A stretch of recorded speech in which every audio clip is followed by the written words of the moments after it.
Hi friends, welcome back to my channel. ఈరోజు నేను మీకు చూపిస్తున్న రెసిపీ చిలకడదుంప వేపుడు. పిల్లలు పొటాటో ఫ్రై ఎంత ఇష్టంగా తింటారో అంతే ఇష్టంగా ఈ స్వీట్ పొటాటో ఫ్రైని కూడా తింటారండి. ఇది ఆరోగ్యానికి కూడా చాలా మంచిది. అయితే ఏ విధంగా చేయాలో చూసేద్దామా?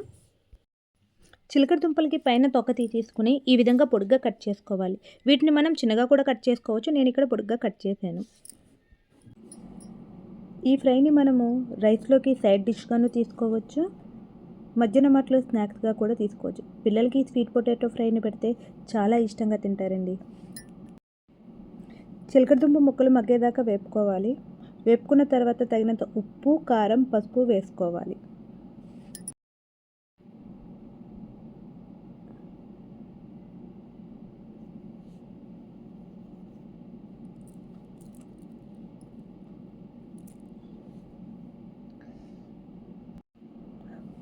ఉప్పు, కారం, పసుపు వేసుకుని ఒకసారి బాగా కలుపుకోవాలి. కలిపించుకుని ఒక గిన్నెలోకి తీసుకోవాలి. అంతేనండి. స్నాక్ ఐటమ్గా అయినా తినేయచ్చు, లేకపోతే మనం రైస్లోకి సైడ్ డిష్గా అయినా ఈ స్వీట్ పొటాటో ఫ్రైని సర్వ్ చేసుకోవచ్చు.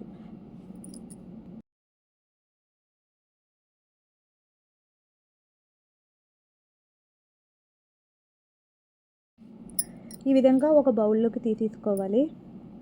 అంతేనండి. ఎంతో ఈజీగా నిమిషాల మీద రెడీ అయిపోయే స్వీట్ పొటాటో ఫ్రై రెడీ.